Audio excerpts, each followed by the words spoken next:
Nossa aula vai estar sempre começando mais ou menos esse horário, tá? 1h10. Entre 1h10 e 1h15.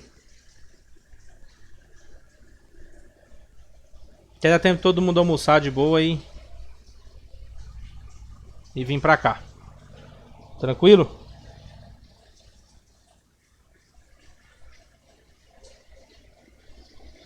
As nossas aulas, pessoal, elas vão ter em média de duração em 1h30, tá? 1h40.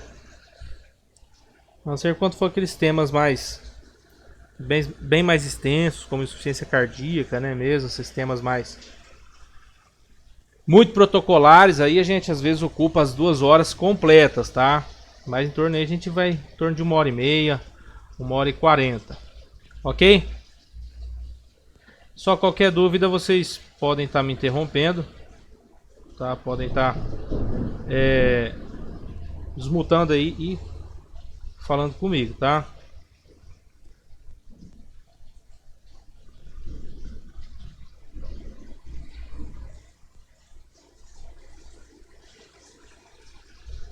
Pessoal, então o que acontece? Eu preciso passar para vocês primeiro, antes da gente entrar nas patologias mesmo de cardio, né? Antes de entrar nesse aparelho cardiovascular, falando de patologia pesada, eu preciso passar para vocês pelo menos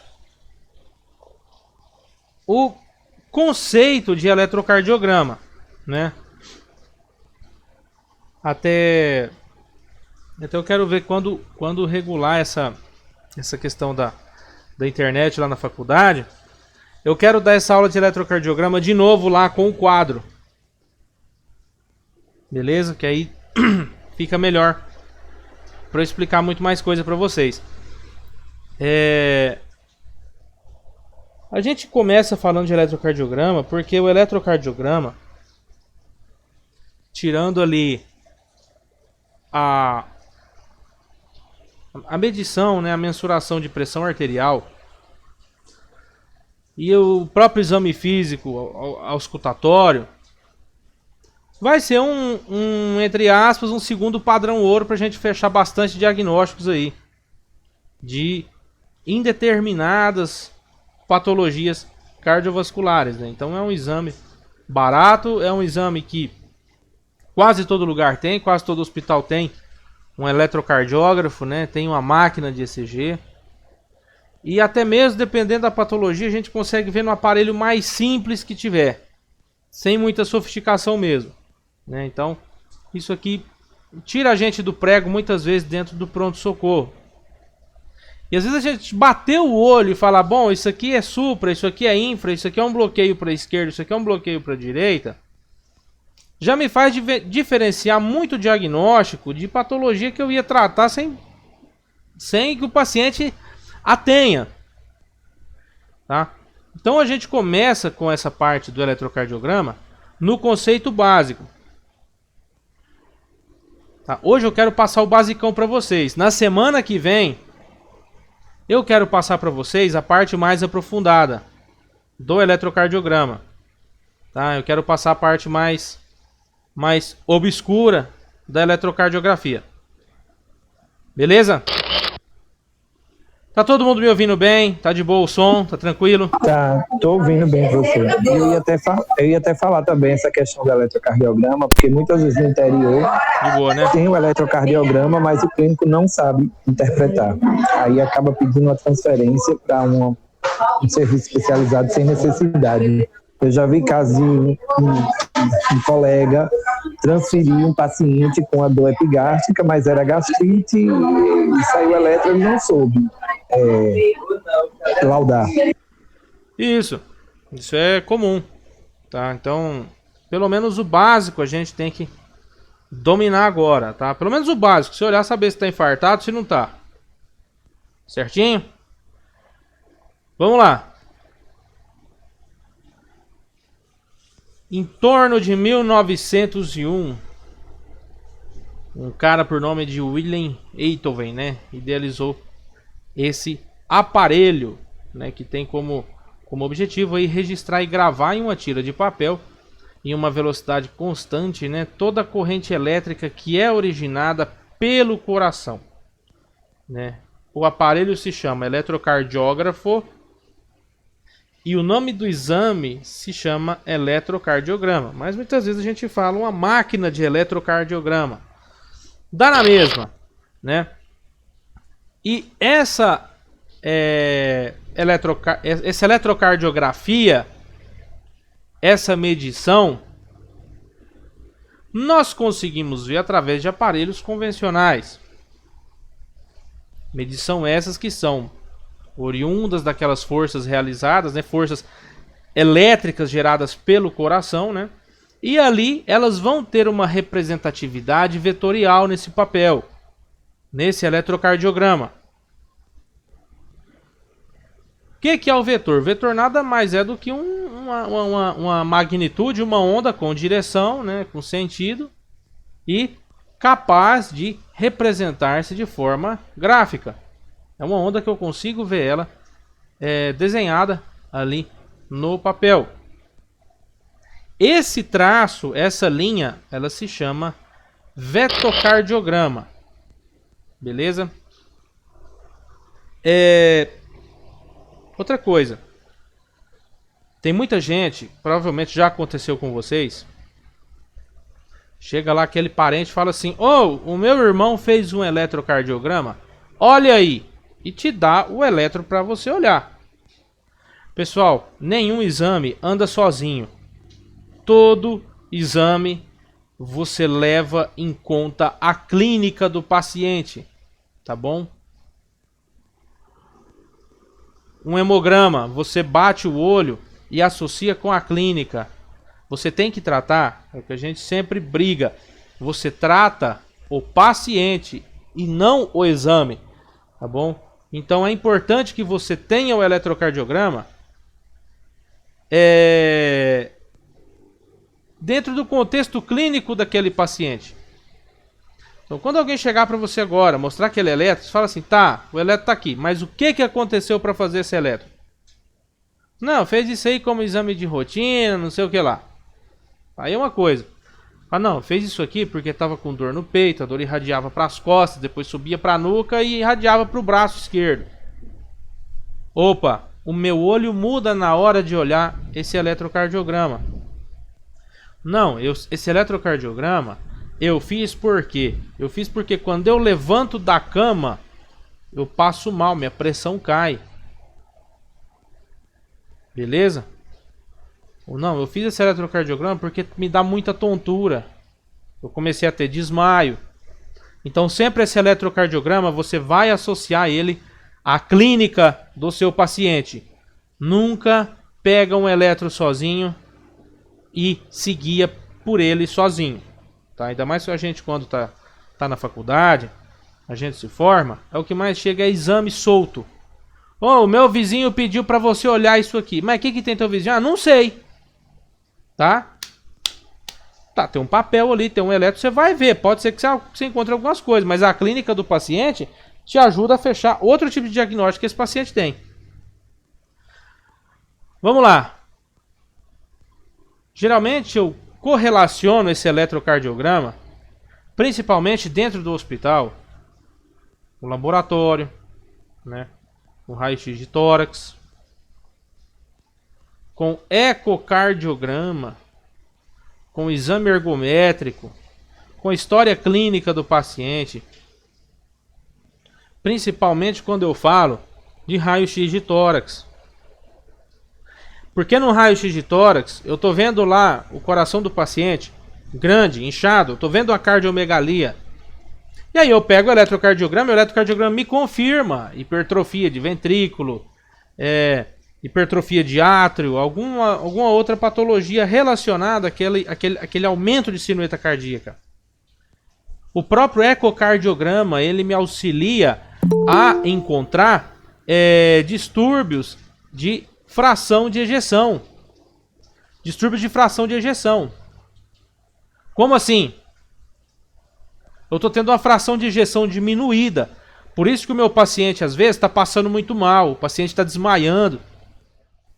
O paciente está apresentando uma clínica, o paciente está sonolento, tá... Você vê aquele paciente derrubado mesmo. O cara está tendo a fração de ejeção diminuída. Está tendo tontura, está tendo desmaio. Certo?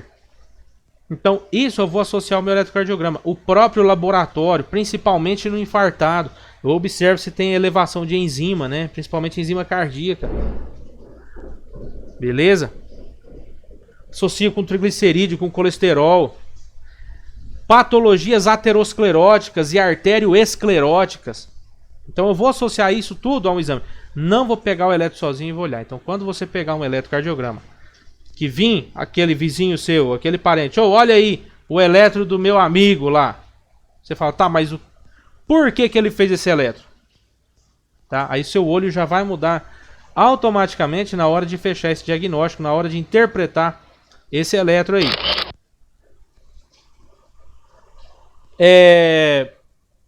Você pergunta por que um próprio coração saudável ele pode apresentar alterações no eletrocardiograma ou não. Um exemplo. Uma pessoa que tenha uma afetação cardíaca grave, ele pode apresentar um eletrocardiograma feito em repouso normal. O paciente tem alteração hemodinâmica quando ele está caminhando, quando ele está exercendo alguma atividade. Por isso, então, que eu vou associar isso daí ao exame ergométrico. Outra situação de um paciente saudável que pode ter alguma afetação no eletrocardiograma. O próprio paciente o próprio atleta, tá? Um maratonista. Esse pessoal, eles têm hipertrofia cardíaca. É um paciente que quando está em repouso, muitas vezes a frequência cardíaca dele vai a 40. Então ele pode apresentar alteração eletrocardiográfica, mas é um paciente saudável, é um paciente são, né? Outro paciente, aquele paciente bem hipertrofiadão mesmo, aquele bodybuilder, né? Aquele cara grande.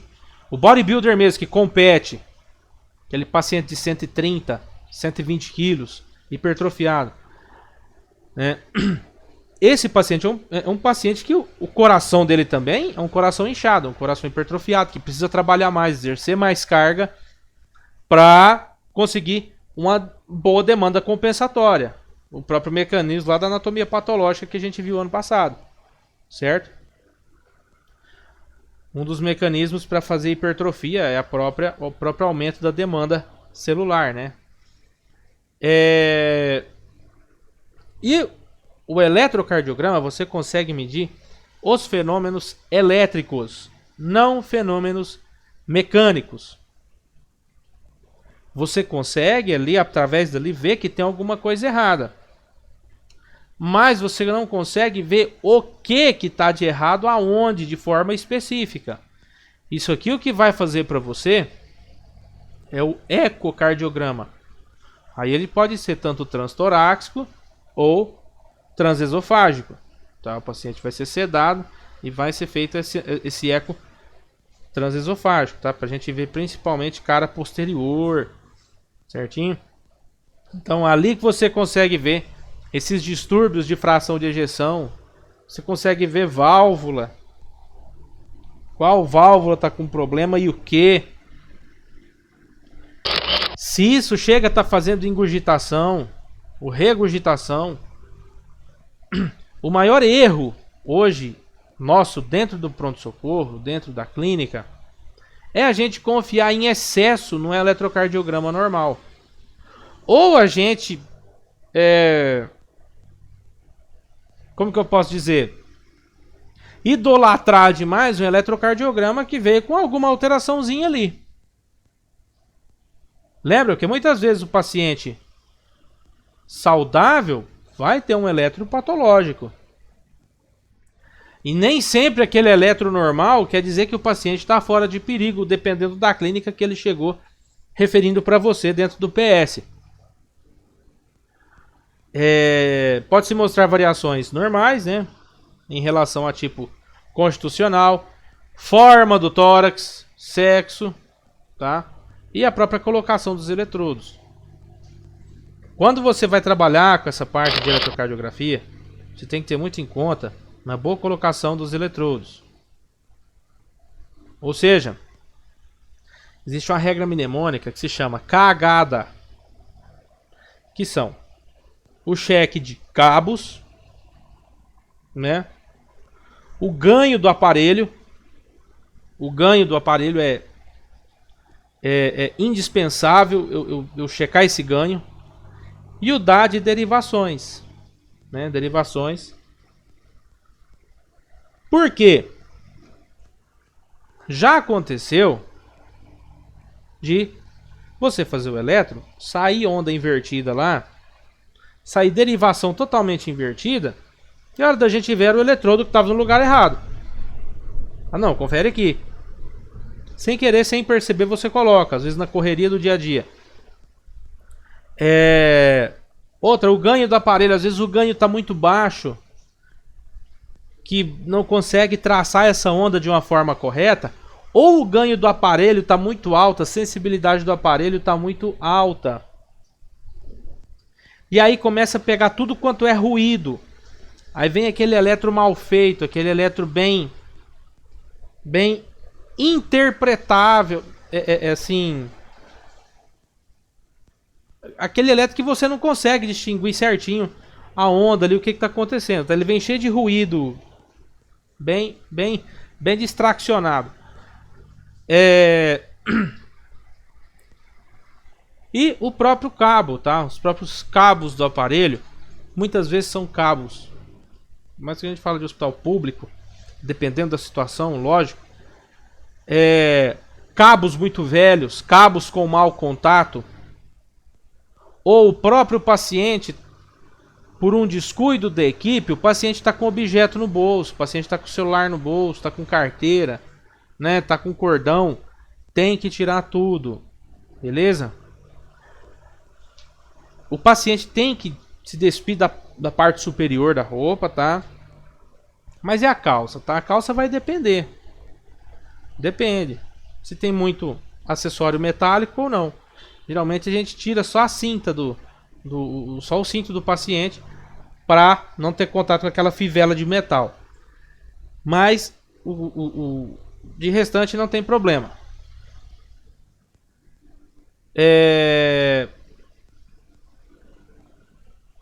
O ECG de repouso, né, junto com a ergometria e o ECG de Holter.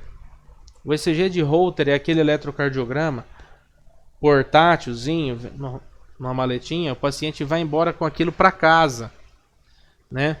Vão ali 3 eletrodos, vai depender do aparelho. Tem marca e marca de aparelho. Tem aparelho que tem 4, tem aparelho que são 3.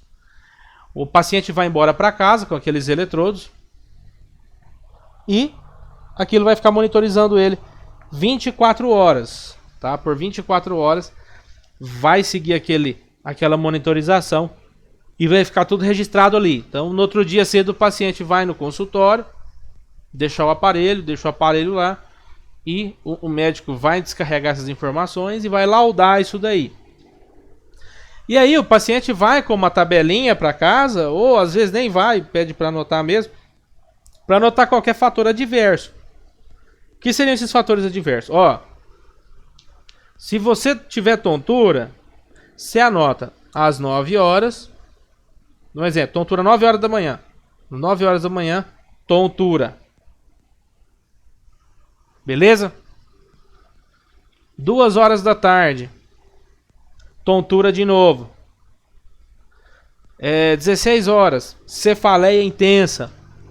E você vai anotando todo efeito adverso, que ele vai comparar lá com o horário qual tipo de alteração cardiológica que deu, para ver se o que você sentiu vem mesmo lá da falha da bomba, lá do coração, ou não.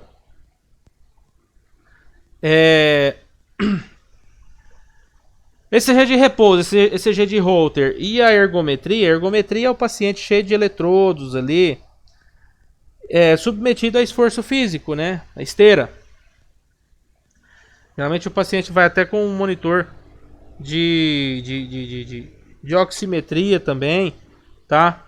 A esforço. Então, é um exame bem completo.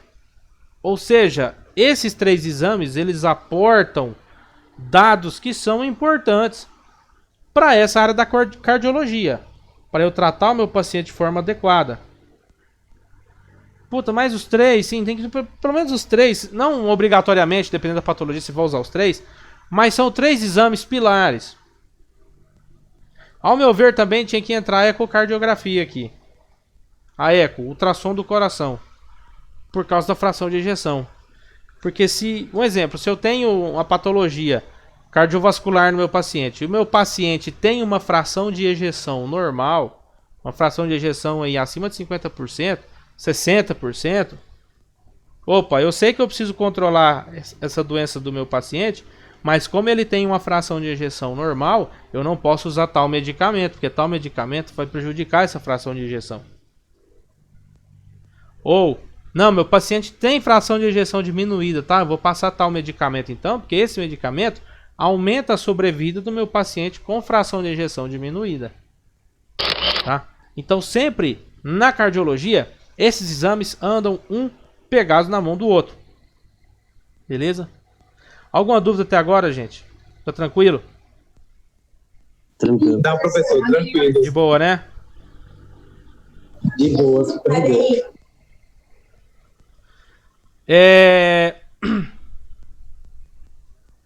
Então, alguns tipos de eletrocardiograma.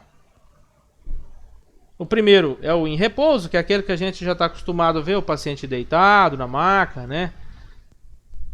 O paciente num local tranquilo, tá? Com a sua privacidade preservada. Tô no pronto-socorro, tem 8 macas no pronto-socorro. Bota um biombo, fecha ali o leito que está o seu paciente. Esse ECG em repouso, que é o primeiro que a gente faz quando o camarada chega no consultório ou no pronto-socorro, ele serve para identificar transtornos primários de condução, arritmias, a própria hipertrofia, pericardite, tá? Inflamação no saco pericárdico, desequilíbrios hidroeletrolíticos, beleza? A localização e a extensão de um infarto agudo do miocárdio, consigo ver a partir dele. Outra coisa, auxiliar e vigiar a recuperação depois de um infarto. Eu consigo ver como que está a recuperação desse músculo no pós-infartado, através do eletrocardiograma. Como que estão se portando essas ondas frente à recuperação muscular. O ECG de exercício, né, que é a própria ergometria, o teste ergométrico. Então você enche o paciente de eletrodos ali e o submete a um exercício físico controlado, né, de moderada intensidade.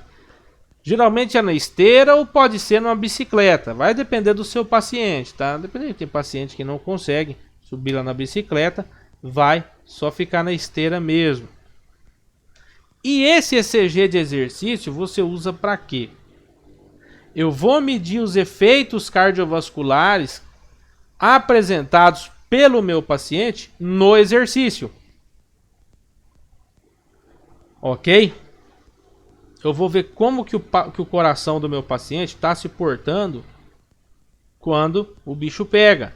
Quando ele precisa trabalhar numa frequência maior. Quando ele precisa trabalhar numa contratilidade maior.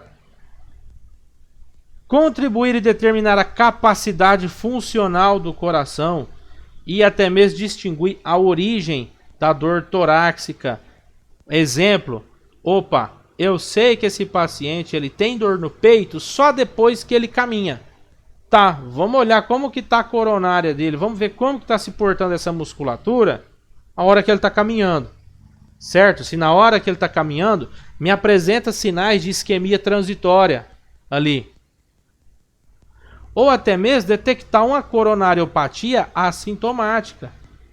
O paciente não tem sintoma nenhum, mas pediu esse exame ergométrico, às vezes até por um próprio admissional, dependendo do trabalho dele, E aí eu consigo descobrir alguma cardiopatia assintomática, que ela exacerba levemente quando esse paciente meu é submetido a algum esforço físico. Apoiar a definição dos limites de um programa de exercício. Muito importante isso daqui, tá? Principalmente para os educadores físicos, para o pessoal que trabalha com essa parte. Eu consigo ver até onde é confortável para o meu paciente ou não. Identificar arritmias que se desenvolvem a partir do exercício físico. São medicações específicas para tratar esse paciente, tá? Tem um carinho a mais aí nessa situação. Ou determinar a eficácia de um antiarrítmico ou de um antianginoso. O paciente começou a tratar porque ele tinha um espasmo coronariano aí. Vamos ver agora, vamos repetir o teste depois do tratamento para ver se está funcionando essa medicação, se está funcionando esse tratamento. Detectar os câmbios no funcionamento cardiovascular depois de um programa de exercício, né? E nós temos o ECG ambulatorial, que é o Holter, né? O ECG de Holter. Não confundam Holter com mapa nem MRPA. Não tem nada a ver. Holter é Holter. Holter é eletro, tá? É eletrocardiografia em 24 horas. MRPA e mapa é mapeamento de pressão arterial. Beleza? Escreve aí no seu resumo. Holter é eletro. MRPA e mapa é pressão. Certinho? Geralmente esse Holter fica 24 horas com o paciente. Não costuma ficar mais que isso não. 24 horas o paciente volta no mesmo horário, né? Se foi 7 horas da manhã no consultório, se ele colocou, o aparelho foi ligado 7h10, a gente vai desligar o aparelho 7h10 do outro dia. No mesmo horário certinho. Certo? Detectar arritmias cardíacas, avaliar a eficiência de antiarrítmicos, avaliar dor torácica, o mesmo esquema desse exercício, tá? Tem muita coisa em comum aqui, ó. O próprio estado cardíaco, como o coração está se portando depois da implantação de um marca-passo. Todo paciente que é submetido à colocação de marca-passo, ele vai com o Holter depois para ver como que está se portando esse marca-passo e essa musculatura cardíaca. Avaliar a dor torácica, né? Avaliar o estado cardíaco depois de um infarto ou implante do marca-passo. Permitir a avaliação e correlação de dispneia. O paciente do nada começa a ter falta de ar. Vamos ver se a origem é cardíaca. Pá, mas chegou no consultório, o coração do cara tá melhor que o do médico que atendeu ele. Beleza, tá na dúvida? Vamos botar o Holter e mandar para casa. Sintomas do sistema nervoso central. Desmaio. Variações do sistema nervoso central, como vertigens ou palpitações, né? Fenômenos cardíacos que acontecem com o paciente em suas atividades rotineiras. E aqui a gente avalia também se há algum tipo de mudança no segmento ST, que é indicativo de isquemia, né? Relacionados principalmente a fatores anginosos, né? E associado a algum tipo de exercício específico que o paciente faz. Ou atividade, né? O que seja. Então, só um repasso aqui. Uso do eletrocardiograma, identificar transtornos do ritmo, da condução e desequilíbrios eletrolíticos. Informa o tamanho sobre as cavidades e as paredes, assim como a posição do coração no tórax. diagnostica infarto agudo do miocárdio, né, isquemia, pericardite, e conseguimos monitorar o avanço dessas patologias. Vigia também a recuperação do pós-infartado. Orienta sobre os efeitos farmacológicos, né? Os efeitos dessas medicações, principalmente com respeito ao QRS, intervalo PR, segmento ST. Um exemplo da varfarina. A varfarina, né, que é um anticoagulante, ela pode fazer no paciente alterações do eletrocardiograma. Não é incomum você fazer um eletrocardiograma num paciente, um exemplo, num pós-Covid, que anticoagulou com varfarina e ter alguma alteraçãozinha transitória lá. Beleza? E também controla e avalia o funcionamento dos marcapassos. O ECG aborda informação cerca da sobrecarga de trabalho nas 4 câmaras do coração. Professor, essa alteração pós-Covid. Oi? Essa alteração pós-Covid, através do uso de varfarina, ela é identificada no segmento ST, Também no QRS. Alarga um pouquinho o QRS. Porque o uso da varfarina em si já tem um alargamento de QRS, né? Isso. É diretamente pelo uso da varfarina. Ok. Agora o paciente do Covid vai depender do tipo de alteração que ele teve primeiro, né? Porque tem paciente que chega no PS por causa do Covid, porque fez síncope em casa. Ele fez síncope em casa e foi pro PS. Ele nem sabe que ele tem Covid. Ele não deu febre, ele não deu nada. Ele não deu febre, ele não deu tosse, ele não deu anosmia, né? Não parou de sentir cheiro, não parou de sentir gosto. Tá normal. Só que simplesmente ele estava em casa e apagou. Chega no PS, você roda o eletro, tem lá alguma alteração de QRS, tem alteração de onda T. Beleza? Pode ser oriundo do próprio Covid. Até que hoje pro Covid quase a gente não está usando mais varfarina, né? Nós estamos usando mais os NOACs, que é a rivaroxabana. É bem mais caro, né? A rivaroxabana. Eu ia dizer agora que é caríssimo, né? E nem tem genérico ainda. Isso.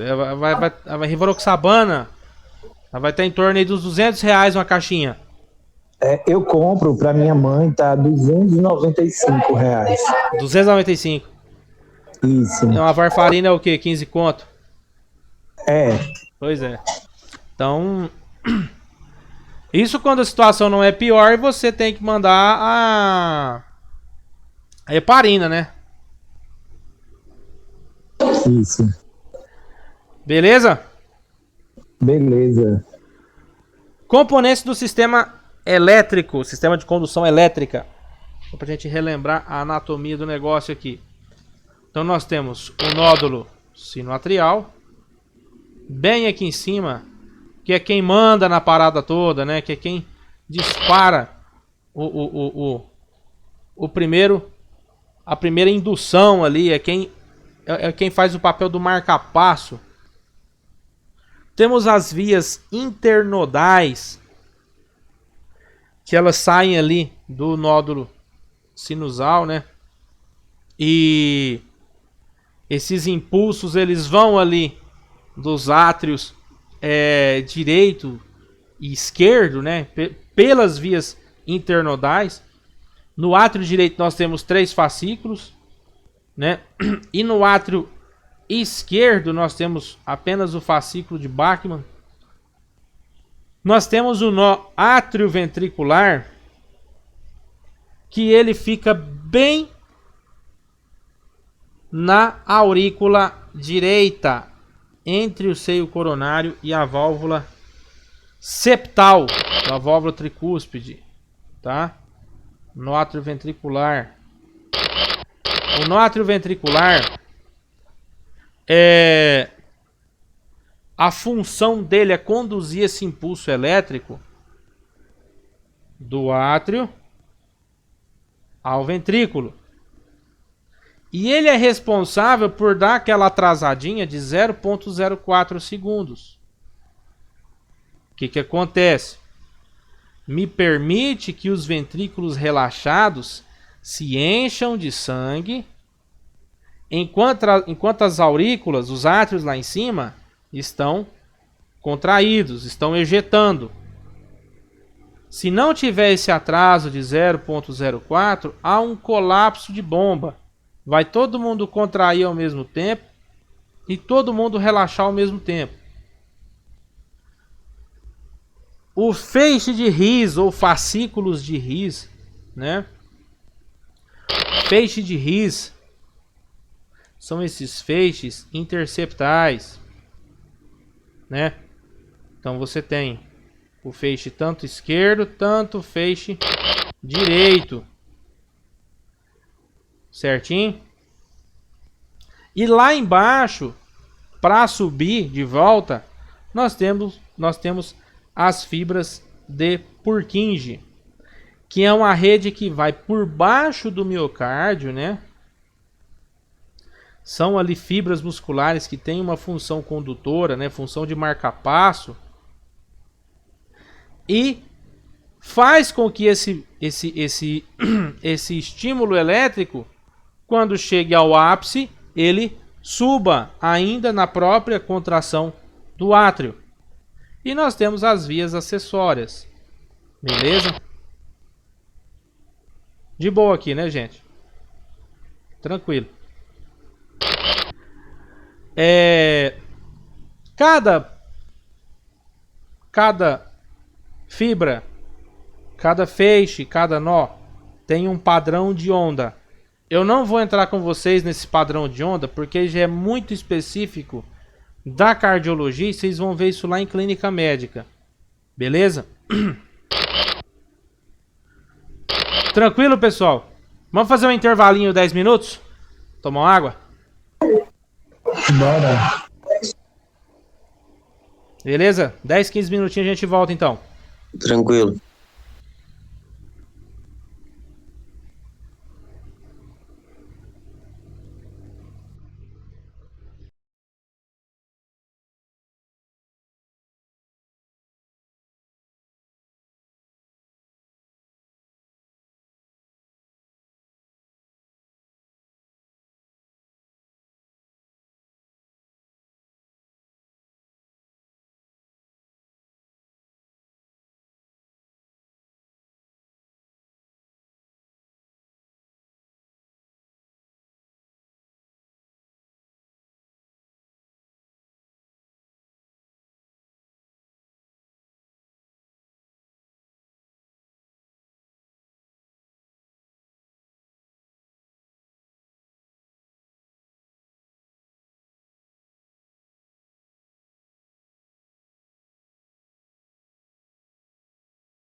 Pessoal, eu vou estar encerrando aqui a chamada, tá? E eu vou criar outro link para colocar lá, porque vai acabar o tempo. Beleza? Ok, doutor. Tá? Já vou atualizar o link lá.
Bom, pessoal, vamos voltar aqui então. Estamos quase terminando já.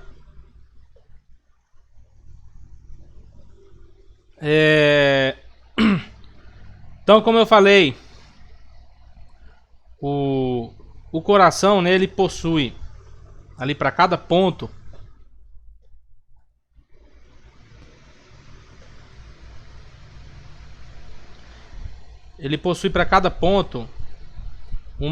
um tipo de onda.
Bom, pessoal, vamos lá então. Como eu havia falado para vocês, cada ponto, né? Cada ponto específico do coração tem um padrão de onda, né? Tem um padrão tem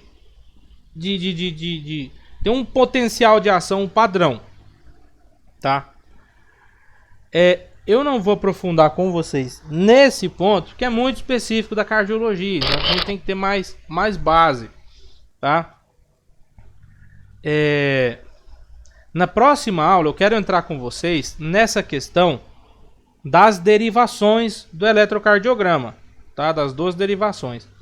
Hoje a gente vai passar por cima delas, mas na aula que vem eu quero entrar com vocês aonde, para onde, em cada derivação, em cada onda, para onde, no caso do D2, né, onde a gente vê o complexo, onde a gente vê onda P, o complexo QRS, onda T, né? Para onde cada onda está indo dentro do coração para formar, para onde cada vetor está indo para formar aquela onda. Por que a onda é para cima, por que é para baixo, por que é plano, que é reto, tá? Nós vamos deixar para a próxima aula, porque é muito extenso. Então hoje a gente, a parte inicial mesmo, a gente vai passou por cima ali dos conceitos e a gente vai falar agora das derivações e planos, de uma forma mais simples, para a gente aprofundar na próxima aula já. Eu quero abrir com um simuladorzinho aqui do eletro já para vocês. Vamos lá, derivações e planos, né? Um aparelho padrão, ele costuma ter 12 derivações. Como assim? Existem derivações bipolares. O que é a derivação bipolar? É que para formar ela precisa de duas derivações. Um exemplo. Nós temos AVL. Nós temos aqui AVL com AVF, né?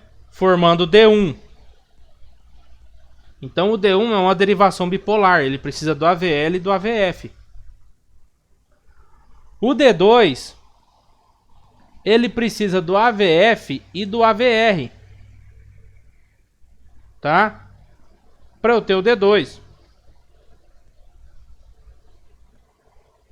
E o D3, eu preciso de AVR, AVL.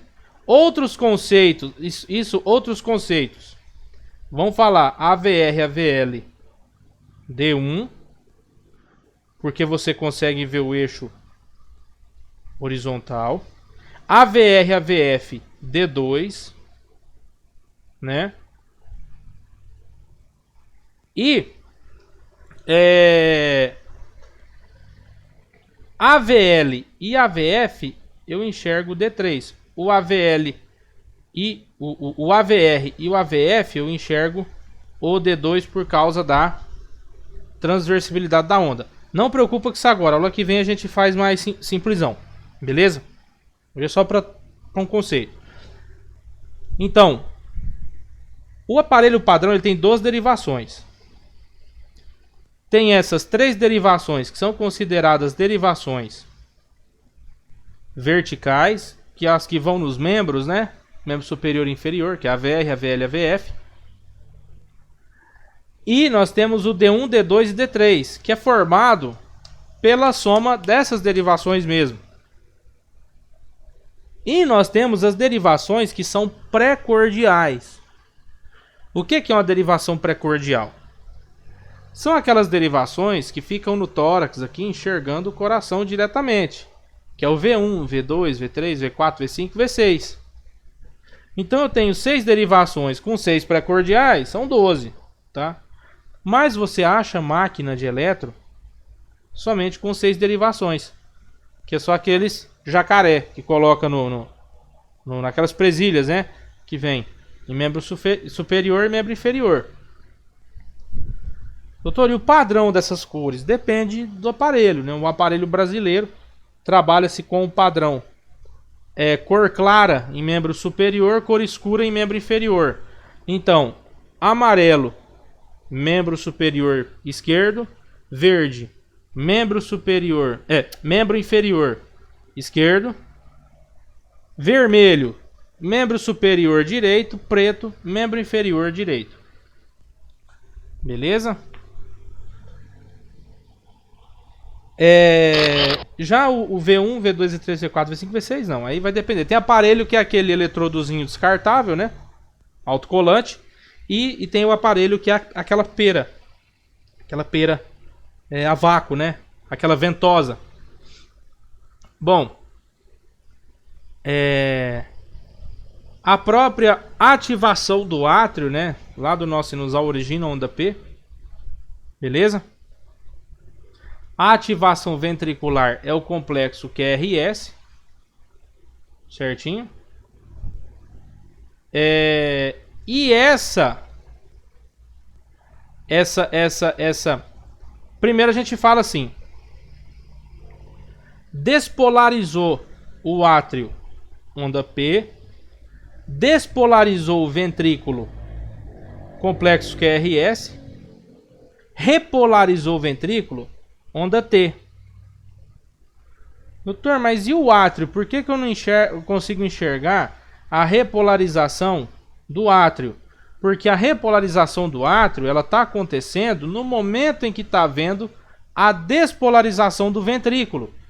E como a despolarização do ventrículo ela é mais forte, falando assim, a um grosso modo, no eletrocardiograma ela tampa, ela fica por cima da repolarização lá do átrio. Beleza? Tranquilo? Então eu tenho. Tranquilo. Eu tenho, ó. D1, né? Soma das derivações. AVL e AVR. D1, né?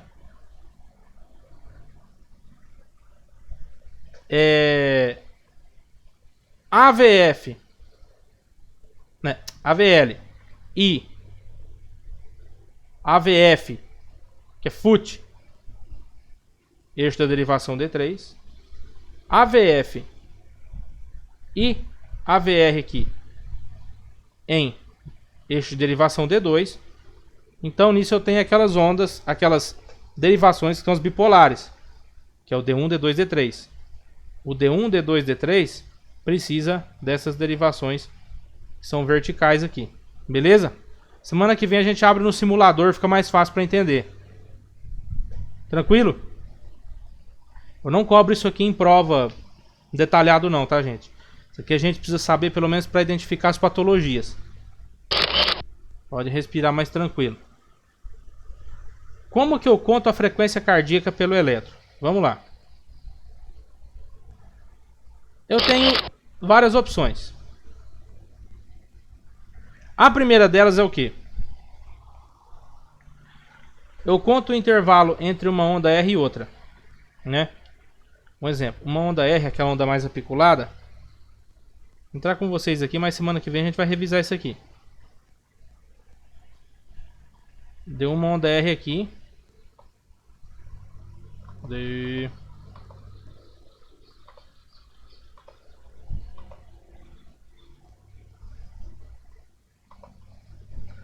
Deu uma onda R aqui, né? E outra onda R aqui. Bem aqui, ó. Eu posso fazer o cálculo por quadradão, né? Cada quadradão desse aqui, ó. Um quadradão, dois quadradão, três quadradão, né? Ou eu posso fazer por quadradinho. Cada quadradão desse tem 5 quadradinhos. Tá? O que eu posso fazer? Eu pego o valor de quantos quadradão que tem entre uma onda R e outra. Um exemplo aqui, ó. 1, 2, 3, 4, 5, 6. Tem 6 quadradão. Se for pelo quadradão, eu divido 300 pelo número de quadradão que tem entre uma onda R e outra.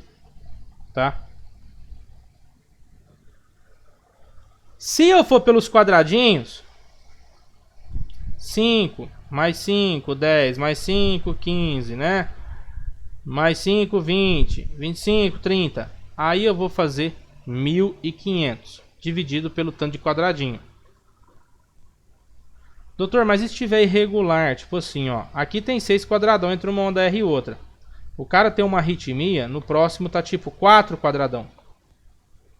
Tá só 4. No outro tá só 3. Você vai tirar no seu eletrocardiograma um negócio que chama D2 longo, que é a derivação D2 em 10 segundos. E aí você vai somar quantas ondas R deu em 10 segundos e multiplicar por 6. Para fechar o minuto, né? Então deu 11 ondas R no D2 longo. Beleza. 11 vezes 6, 66. Tá?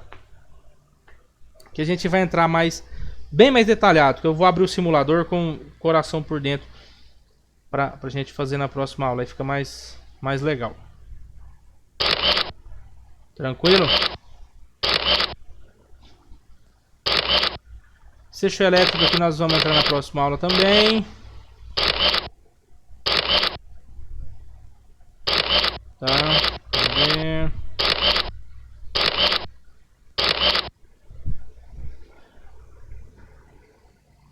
Pessoal, então o que eu tinha para passar para vocês hoje é só, tá? Era essa introdução à eletrocardiografia. Alguma dúvida, alguma consideração? Tá tranquilo, doutor. doutor. Tranquilo?